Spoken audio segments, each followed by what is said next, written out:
How's it going, guys?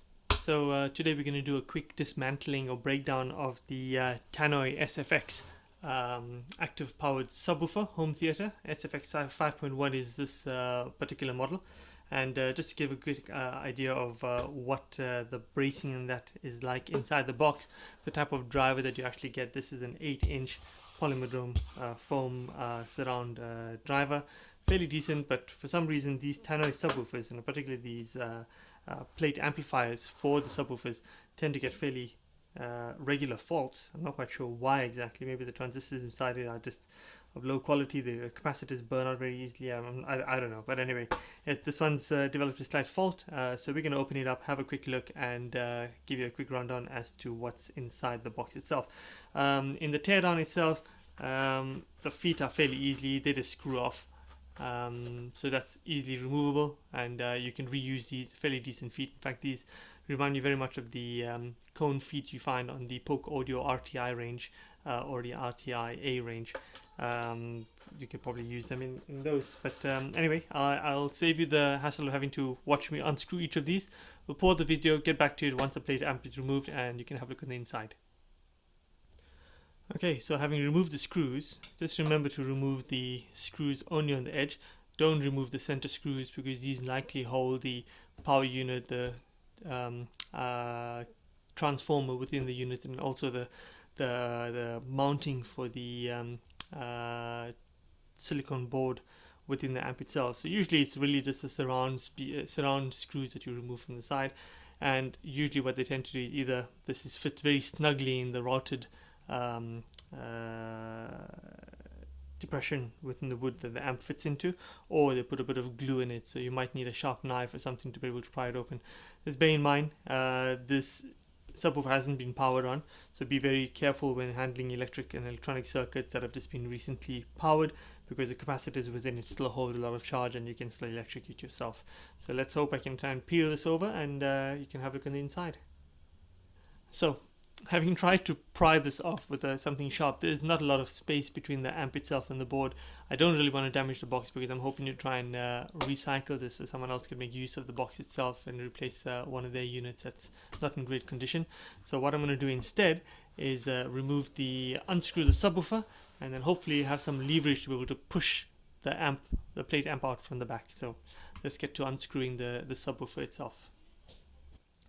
So having removed each of the screws on the subwoofer itself, thankfully the subwoofer itself isn't glued on or anything like that, so that should really come off fairly easily. If you tilt it over to the side, the weight of the magnet actually makes the subwoofer drop out of the unit itself, and there we go, it's nice and easily accessible thereafter. There we go. It's quite a big magnet on this speaker, and you can see the wires on the front there. So what we'll do is disconnect those. You can see that on the camera. Usually they have a slight clip which you might need to pry open so you can get it to unclip. A bit of wiggling on the cable itself should do the trick. The black one, which is narrow, tends to come off a lot easier. Let's see if we can do the same with the red wire. Worst case scenario, all we do is get a sharp knife or something like that, pry open without stabbing yourself in the hand. Yeah, let's get it open. That should hopefully have done the trick. There we go. So, Tannoy subwoofer.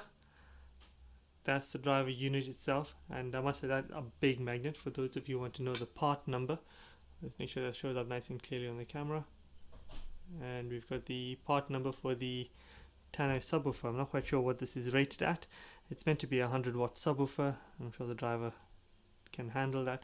You can have a look at the spider, the design of the frame, and there we go. So inside the box itself is probably what you're a bit more interested to find out. You've got the cone itself for the base port, which is a front firing port right there, plastic cone. They tend to be glued on pretty tight, so there's no chance of me being able to take that out without damaging it.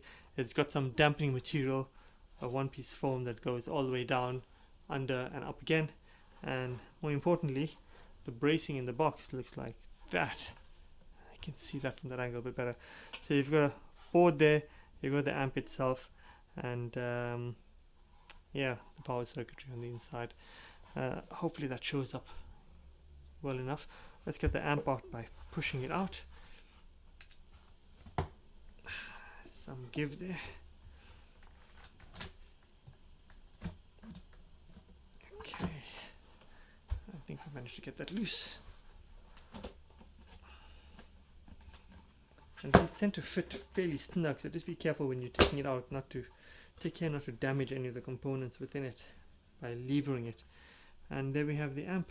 So the amp, like I said, this one here wasn't glued on, but you can see it's got a very tight fit to it itself.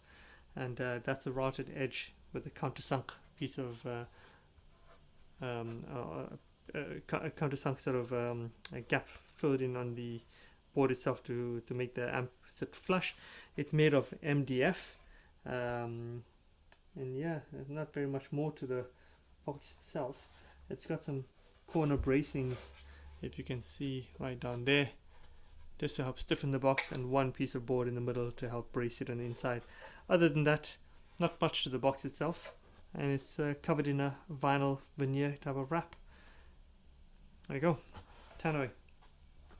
So just to give you an idea of what the inside components look like on the board, if you wanted to have a look at the part numbers, that's the part number there. Hopefully you can see that clearly. You've got the digital board there for the volume buttons and so on. Not going to be able to remove that because that seems to be mounted and screwed on and glued onto this piece of foam. Got the board there, you've got the capacitors. That's the type of capacitors that's running on these boards.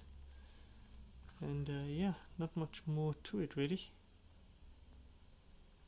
Hopefully you can see all of that clearly. And yeah, if you have any questions, feel free to drop me a message in the comment section. And as always, feel free to subscribe to my channel. I'll put on a few other videos of things I've come across, tried to fix or dismantled, or perhaps even a sound review or two. If you have a look at some of my other videos, I've actually demoed the full Tannoy SFX 5.1 with the satellite speakers and the subwoofer. You can have a look at the demo of the subwoofer in that video. But anyway, thanks for watching, and stay tuned for the next one.